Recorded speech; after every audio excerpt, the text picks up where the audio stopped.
Hello दोस्तों, कैसे हो आप लोग। आशा करती हूँ अच्छे ही होंगे। आज मैं आप लोगों के लिए बहुत ही प्यारी कहानी लेकर आई हूँ।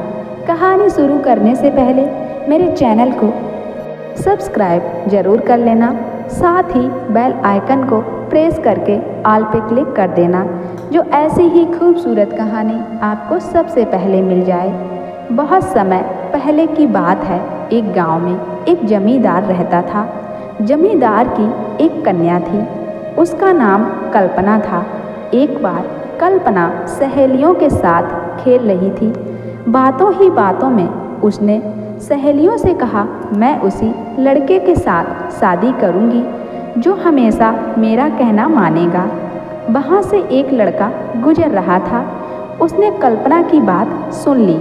उसने प्रतिज्ञा की कि वह इसी लड़की से ब्याह रचाएगा और कभी भी इसका कहना नहीं मानेगा। उस लड़के का नाम राजवीर था। उसके पिता भी जमींदार थे। कुछ दिनों के बाद राजवीर ने अपने पिता को कल्पना के पिता के पास विवाह का प्रस्ताव लेकर भेज दिया। कल्पना के पिता इस रिश्ते के लिए राजी हो गए और उन दोनों का विवाह हो गया। प्रथम मिलन में ही राजवीर ने कल्पना से कहा, एक दिन तू अपनी सहेलियों से कह रही थी कि तू उस लड़के के साथ विवाह करेगी जो हमेशा तेरा कहना मानेगा, लेकिन मैं कभी तेरा कहना नहीं मानूंगा। वह कल्पना को बुरा भला कहने के साथ मारपीट भरे उतारू हो गया। मैं आपकी पत्नी हूँ, आपको मेरा सम्मान करना चाहिए। फिर भी आप मेरे साथ मारपीट करना ही चाहते हैं तो मैं आपको यह अधिकार तब दूंगी जब आप मेहनत से धन कमाकर लाओगे। अभी तो आप अपने पिता के धन पर ऐश कर रहे हो। कल्पना की यह बात सुनकर राजवीर नौकरी की तलाश में घर से निकल गया। राजवीर को रास्ते में आम का पेड़ दिखाई दिया। उस पेड़ के नीचे कई आम गिरे हुए थे। उसने एक आम खाया।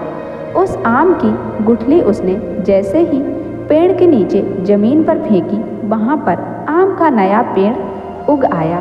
उसने बहुत सारे आम एक बोरे में भर लिए और सोचने लगा, वह इन्हें बेचकर बहुत सारा धन कमाएगा।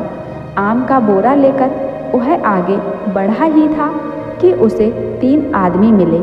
उन्होंने आमों के बारे में उससे पूछा तो राजवीर ने बताया, इन आमों को चूसने के बाद इनकी गुठली को जमीन में रखने पर उनसे नए पेड़ उग आते हैं। उन तीनों ने राजवीर से शर्त लगाई, यदि आम की चुसी हुई गुठली को जमीन में रखने पर आम का पेड़ उगेगा तो वे सारा धन उसे दे देंगे और पेड़ नहीं उगने पर राजवीर को अपना सारा धन उन तीनों को देना होगा।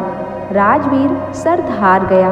दरअसल आम की चुसी गुठली से नया पेड़ आम के पेड़ के नीचे की ही मिट्टी में उग सकता था।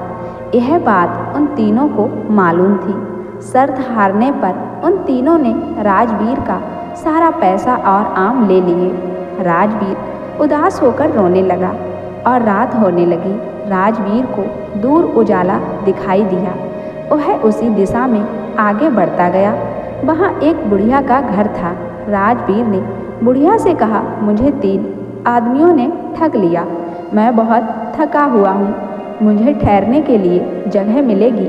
बुढ़िया नेक दिल की थी। उसका कोई बच्चा भी नहीं था। उसने राजवीर को अपने साथ रख लिया। वह कोल्हू के तेल का व्यापार करती थी। राजवीर ने उसके व्यापार में हाथ बटाना शुरू कर दिया। आम के पेड़ वाले रास्ते से गुजरे राजवीर को काफ़ी समय हो गया था।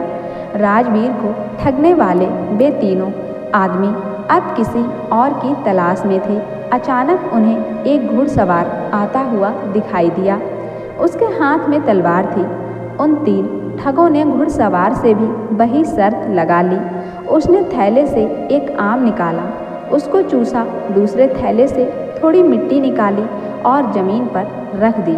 चूसे आम को उस ज़मीन पर रखने से आम का एक पेड़ उग आया। दरअसल दूसरे थैले में रखी मिट्टी आम के पेड़ के नीचे की मिट्टी थी। तीनों ठग शर्त हार गए। शर्त के मुताबिक उनका पूरा सामान घुड़सवार ने ले लिया। घुड़सवार आगे बढ़ता गया। उसे भी बुढ़िया के घर का उजाला दिखाई दिया। वह उसी दिशा में आगे बढ़ा। थोड़ी देर बाद वह बुढ़िया के घर पहुंच गया तो बुढ़िया बोली, चलो एक रात के लिए तुम भी यहाँ रुक जाओ। घुड़सवार की मुलाकात वहाँ राजवीर से हुई। उसने राजवीर से पूछा, क्या तुम मेरे साथ काम करोगे? तुम्हें काफ़ी धन दिया जाएगा। राजवीर ने उसके साथ काम करने की हामी भर ली। और दूसरे दिन घुड़सवार और राजवीर ने बुढ़िया से विदा ले ली। राजवीर घुड़सवार के साथ एक महल में पहुंचा। वहां बहुत सारे लोग काम कर रहे थे। घुड़सवार ने राजवीर को भी उन लोगों के साथ काम करने पर लगा दिया।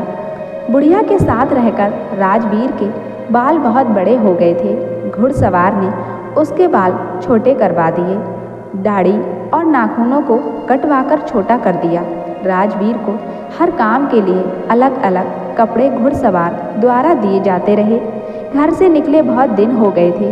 राजवीर ने सोचा, अब मेरे पास बहुत धन हो गया है, अब मुझे घर चला जाना चाहिए। मैं अब कल्पना पर रौब भी दिखा सकता हूँ।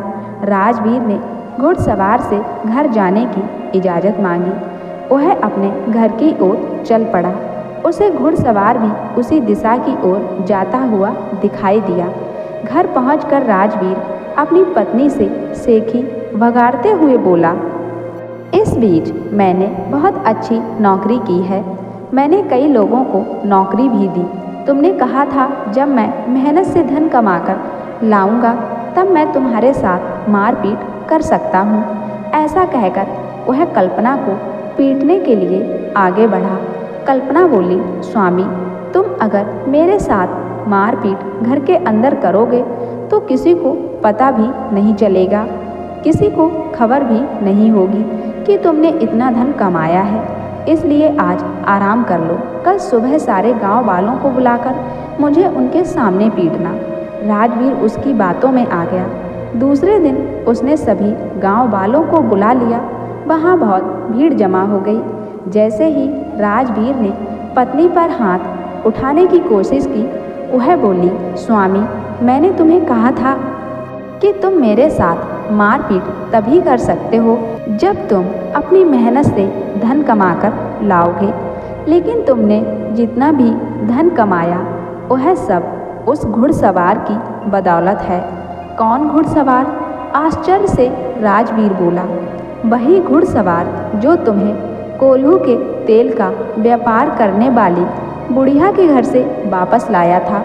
वही घुड़सवार जिसने तुम्हारे बाल, दाढ़ी और नाखून बनाकर तुम्हें जानवर से इंसान बनाया। कल्पना बोली, तुम घुड़सवार को कैसे जानती हो?